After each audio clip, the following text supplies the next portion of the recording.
রামায়ণ এবং মহাভারতে একটা অস্ত্রের কথা পাওয়া যায়, তার নাম হচ্ছে ব্রহ্মাস্ত্র। সৃষ্টিকর্তা ব্রহ্মা এই অস্ত্রটা নির্মাণ করেছিলেন সেই সময় যখন রাক্ষসদের সঙ্গে দেবতারা যুদ্ধে পরাজিত হয়ে গেল এবং রাক্ষসরা স্বর্গের দখল নিয়ে নিল। তখন ব্রহ্মা এই অস্ত্রটা তৈরি করে স্বর্গ থেকে রাক্ষসদের বিতাড়িত করে দিয়ে স্বর্গের দখল নিয়ে নেয়। এরপর থেকে এই ব্রহ্মাস্ত্রকে বলা হয়ে থাকে পৃথিবীর বা পুরাণকালে যত অস্ত্র তৈরি হয়েছে তার মধ্যে সবচেয়ে বিধ্বংসী একটা অস্ত্র।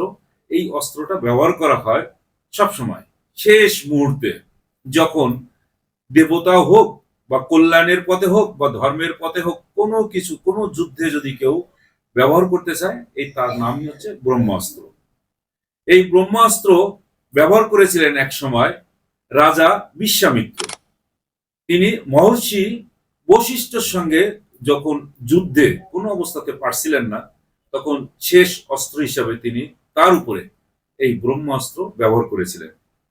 কিন্তু বশিষ্ঠ ব্রহ্মের শক্তি বলে তিনি তার নিজের ভিতরে যে শক্তিটা অর্জন করেছিলেন, সেই শক্তি দিয়েই এই অস্ত্রকে প্রতিহত করেছিলেন।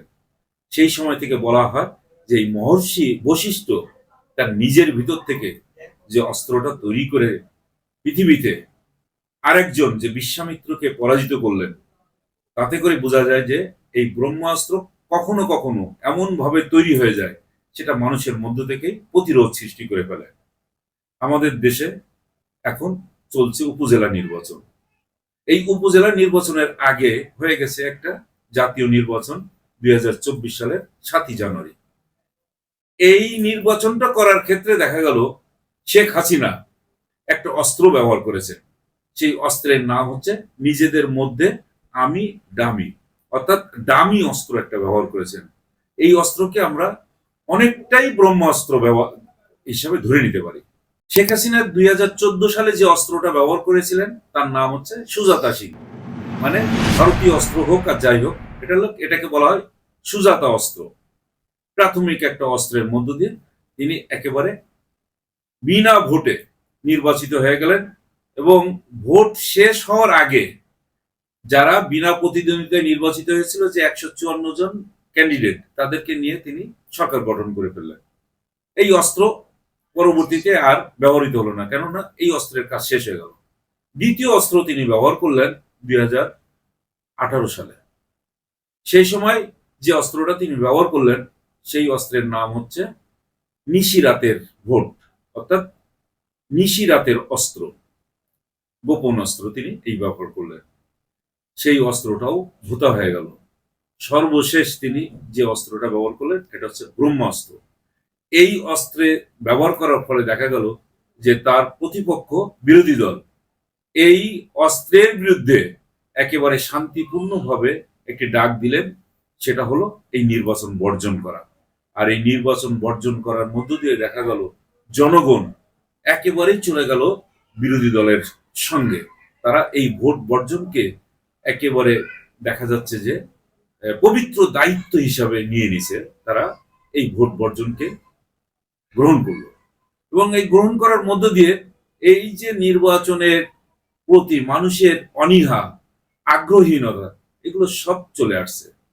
তার একটা প্রতিফলন আমরা দেখতে পাচ্ছি এই যে চলমান যে উপজেলা নির্বাচন, ষষ্ঠ উপজেলা নির্বাচনের দ্বিতীয় ধাপের নির্বাচন হয়ে গেল, ভোট গ্রহণ হয়ে গেল গত মঙ্গলবার। এখানে নির্বাচন প্রধান নির্বাচন কমিশন তিনি নিজেই বললেন যে এবার ভোট পড়েছে 30%।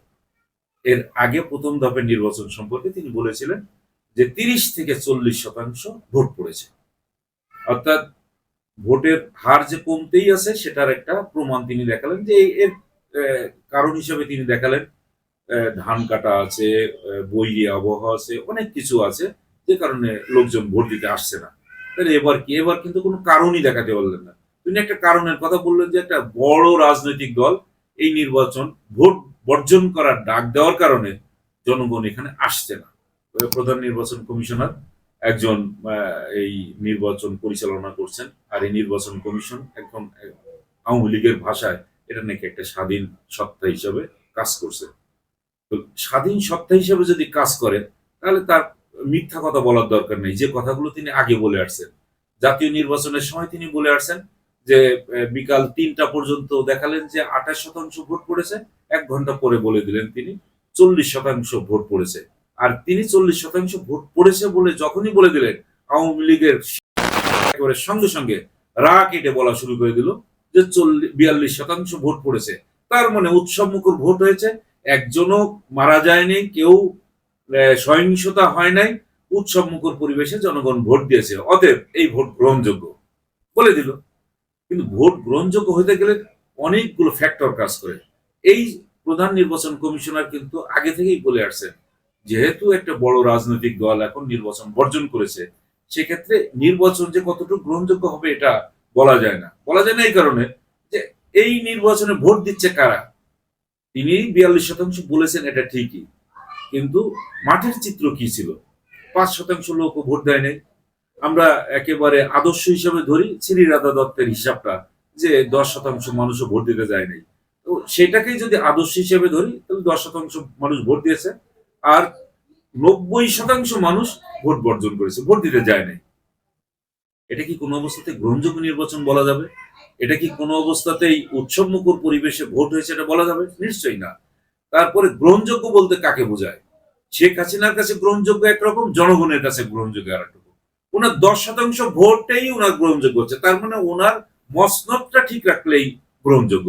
উনি কিভাবে সরকারি আমলা বা প্রশাসন, সেনাবাহিনী এগুলো নিয়ন্ত্রণ করবেন, রাজকোষ নিয়ন্ত্রণ করবেন, এইটা উনার নিয়ন্ত্রণে থাকলেই বাস গ্রহণযোগ্য।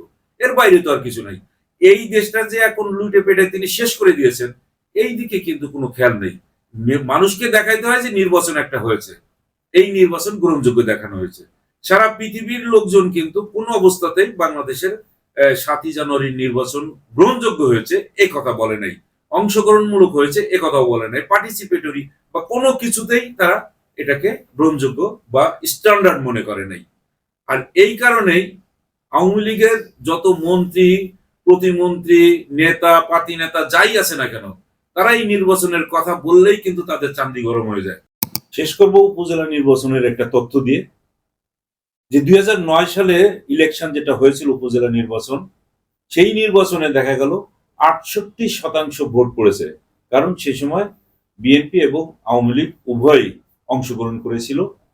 যদিও দলীয় কোনো প্রতীক ছিল না, তারপরেও বিএনপি এবং আওয়ামী লীগের মধ্যেই মূলত এই প্রতিদ্বন্দ্বিতাটা হয়েছিল। এরপরেই যখন ২০১৪ সালের নির্বাচন হলো, সেই নির্বাচনে সে সময়ও বিএনপি এবং আওয়ামী লীগ নির্বাচন অংশগ্রহণ করেছিল।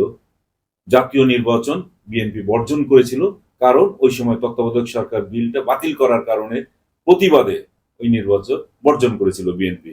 কিন্তু উপজেলা নির্বাচনে অংশগ্রহণ করে নিজেদের শক্তিমত্তাটা দেখাতে চেয়েছিল, এবং সত্যি সত্যি সেখানেও কিন্তু দেখা গেল ৬১% মানুষ ভোট দিয়েছে। আর এবার সেখানে এখনো পর্যন্ত সঠিক তথ্য তো দিচ্ছে না আমাদের এই নির্বাচন কমিশন, ৩০% উপরে ভোট নিয়ে যেতে পারবে না।